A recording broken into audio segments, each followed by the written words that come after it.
Some call him Bogey, some call him Little Humphrey, some even call him Blacktop Carl. But what do we know him as? Don Carlo Falcone. Let's learn a little more about him right now.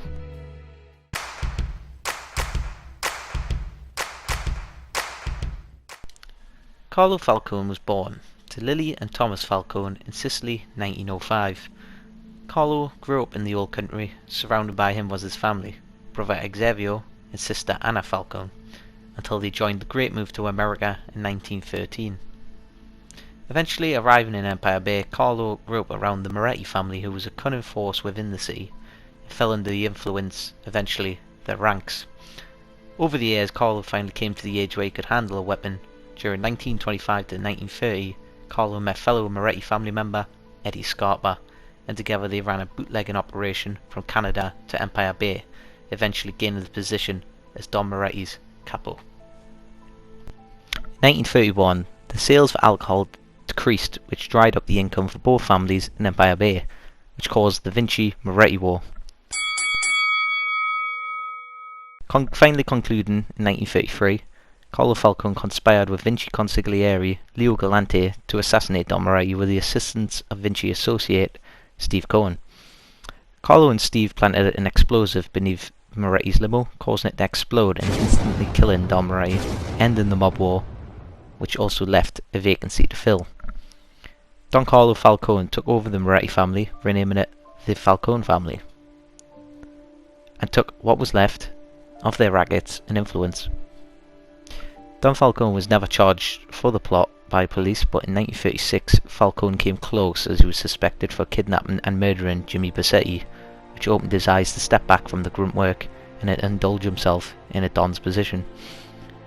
During the next 10 years, Don Falcone opened his own restaurant to house his criminal activities, where he hosted the commission meetings and a genuine legitimate business, as well as becoming a philanthropist in Empire Bay. An example of this would be paying the majority of the construction bills for the Zvezda Observatory, mainly due to his passion for astronomy. Don Falcone even went the extra step to purchase an out-of-state glass manufacturing plant in Ohio as a front for his activities. During these years, he eventually settled down with his wife Loretta Falcone at their mansion in Oyster Bay. Business was good, until 1950. An FBI agent alias Francesco Potenza went undercover investigating the families, including Don Carlo Falcone himself. The families were pitted together, but instead of suspecting each other, they came together and instead understood a rat was in play. Agent Potts decided to assassinate Don Carlo Falcone with a car bomb, which is kind of ironic that's how he killed Don Moretti, but to begin a war to escape his undercover role. But was caught in the act by Falcone's chauffeur, Berto Grisano. Instead, Potts kills Grisano and pins the blame on him, being hailed a hero for a while, but then is now found out a little while later and is also killed. And his second assassination attempt on Carlo Falcone occurs the same year, when one of his family members, Rocco, and his crew attempt to assassinate Falcone at the Cat House, which he scathes and is only wounded, but Rocco was later killed and the plan was foiled by capo Eddie Scarpa and associate Joe Barbaro. Don Falcone didn't really care much about the Sicilian traditions of the Mafia and attempted to modernise his family, creating a business plan for them by attempting to gain the same revenue as he did back in Prohibition, and that would be the drugs trade. Don Falcone was importing marijuana and heroin into Empire Bay and distributing it thoroughly throughout the city, which was noticed by the Clemente family, and Don Alberto Clemente ordered Falcone's accountant, Harvey Epstein, and his escorts to be kidnapped in 1951 to interrogate about how Falcone was importing the drugs and other information about his drugs trade.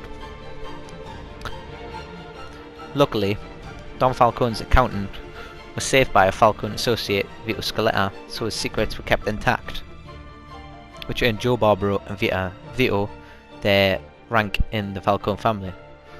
But Don Falcone was not finished with the Clemente family. After he discovered Don Clemente was stealing his customers and muscling in on the drug trade, he decided to have him assassinated by his new soldados, which, as we all know, was a success. This is for Marty. Falcone caught notoriety from the Federal Bureau of Narcotics as they sent in Henry Tomasino as an informant into his family, as it was a perfect opportunity as the Vinci family were ready to make a move on Falcone due to breaking the rules of dealing drugs. But Falcone preempted a strike against them, which he ordered Leo Galante's death, which was unsuccessful, but Henry joined anyways, gaining information on Falcone's drug trade, which brought too much heat down on the families. When his soldados started their own drug trade, he collected his cut of their earnings and gave them a pass. That was until the Empire Triads gave a tip to Falcone that Henry Tomasino was a rat, in which he was assassinated by the Triads, for which ended in retaliation from his soldados, Vito and Joe. All-out war was caused between the Triads and the families amongst themselves. The Vinci family kidnapped a handful of Falcone members, torturing them for information. Eventually, Don Falcone gave the green light for Vito Scaletta to be assassinated for causing so much trouble and bringing Henry Tomasino, who was a rat, into the family. But Vito had other plans, as he made a deal with Leo Galante to assassinate Don Carlo Falcone during a meeting in which he was successful. Don Carlo Falcone was assassinated September 26, 1951, resulting in his family being destroyed and taken over even. And that is the story of Don Carlo Falcone. But nonetheless, here's some fun facts. He was a big fan and claims to resemble the famous actor Humphrey Bogart, and why he has the nickname Bogey in Little Humphrey. Also why his restaurant is called the Maltese Falcon. Also for his love of detective novels. The wine stocked at the Maltese Falcon is his favourite kind, according to the bartender, Jack. Carlo Falcone was created with a resemblance to real-life gangster Frank Costello and actor Robert De Niro. Carlo Falcone's character was influenced by real-life gangsters Vito Genovese and Joseph Bonanno, who were advocates for the drug trade.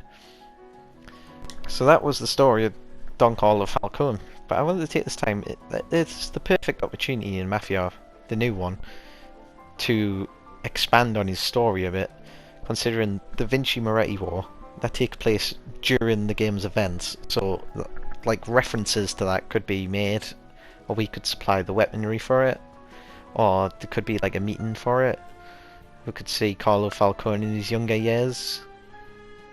I've got a feeling we're going to see Leo Galante, I don't know why, but this is a perfect opportunity that they can use. I know they didn't use it much in Mafia 3, referencing to previous games, but like I say, this is the perfect time now. Anyways, this has been Trophy Radio. Hope you like and subscribe, and I'll see you next one. Goodbye.